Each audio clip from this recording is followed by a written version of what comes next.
I'm Wendy, a relationship specialist. I'd like to welcome you to Love, Listen, Talk, Repeat, a podcast that talks all about relationships. They come in all shapes and sizes, and each one's unique. So in this podcast, I chat with guests about life events and issues that can affect relationships, as well as discussing different types of relationships that may not always fit the mould of being mainstream. There will also be some episodes where it's just me talking about something that may be helpful in your relationship. So for now, just sit back and enjoy. Hi, it's Wendy here, and in this episode I'm going to talk about snooping on your partner and the effects it can have.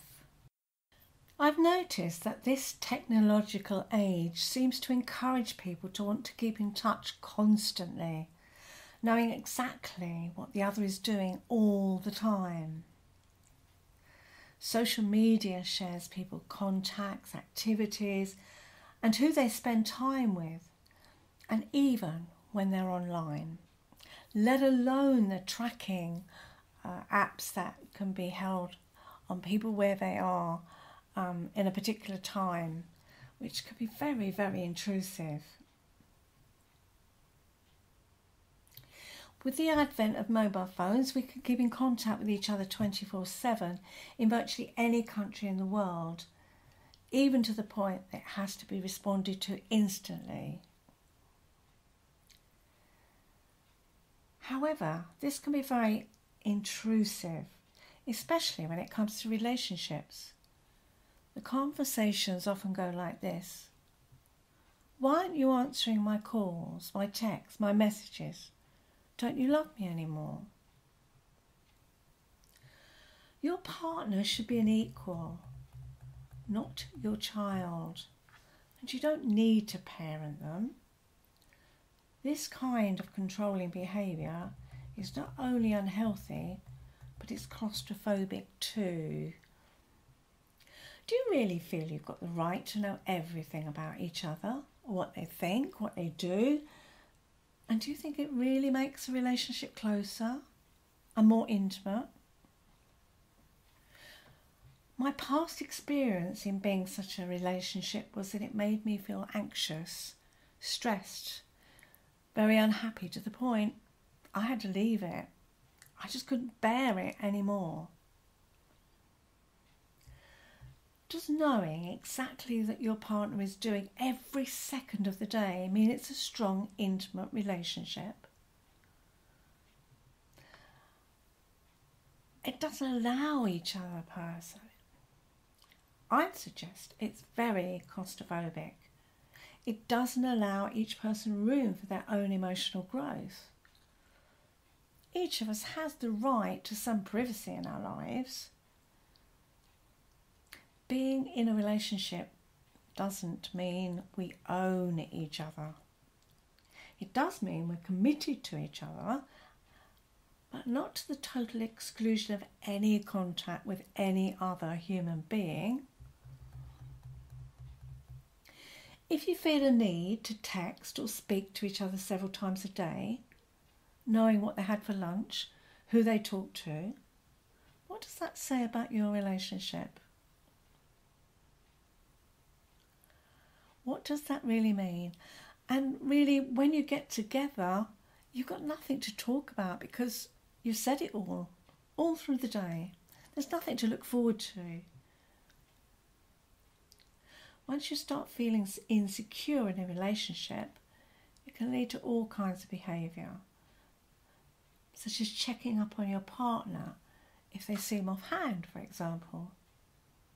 You begin to doubt their fidelity, and so you begin to start looking for evidence to support your fears. Checking their phone when they're not looking, their social media contacts, interactions, and their whereabouts. Does that sound really healthy? Does that sound like you trust each other? And what if you find some proof proof that you were looking for. Because as sure as damn it, if you go looking for something, you'll find it. And it could have been just an off-the-cuff comment. But because you've seen it written down and it can't be taken back, you're going to believe it. You're going to read more into it.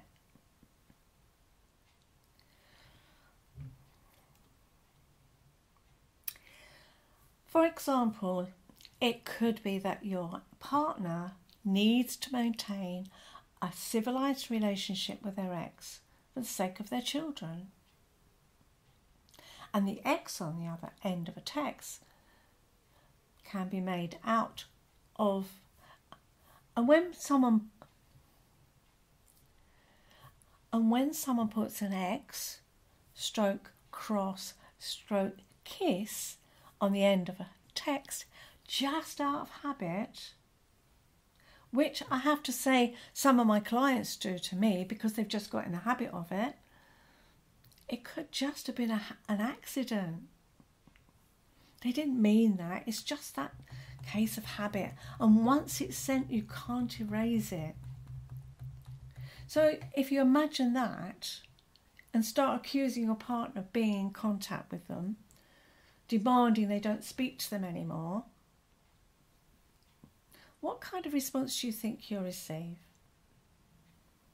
How would you feel if the tables were turned and your partner demanded that of you, who you can speak to and who you can't? How would it feel, that child who needs their parents to have a civilised relationship so that they don't suffer? How do you think it feels for them? I think we need to stop and just take a breath there. Rather than making demands on each other, it's much, much better to have an open discussion so that each of you can put forward your feelings. Agree the boundaries within the relationship. If you don't, my fear is that the alternative is likely to be your partner furtively keeping in contact with their ex or friend that you disapprove of. And that just leads to mistrust and deceit. Ask yourself if you have evidence that your partner is untrustworthy, or is this about you and your experiences in the past? Were your parents unfaithful to each other? Or did a previous partner cheat on you? An exclusive relationship doesn't mean your partner isn't allowed to have contact with others.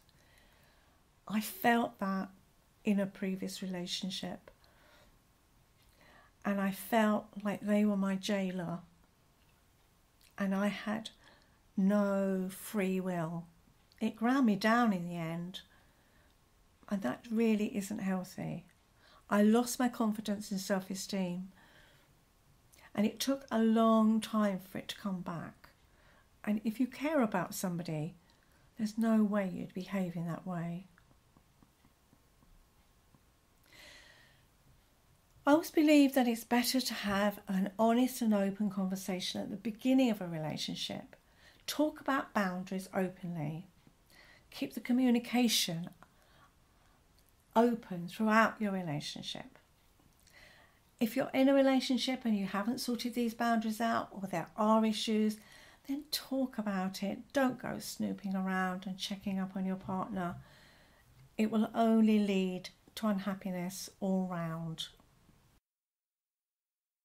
I really hope you enjoy the podcast, and you can find all the details of this episode in the show notes. If you've enjoyed it, then why not leave a review so that others can find the podcast more easily?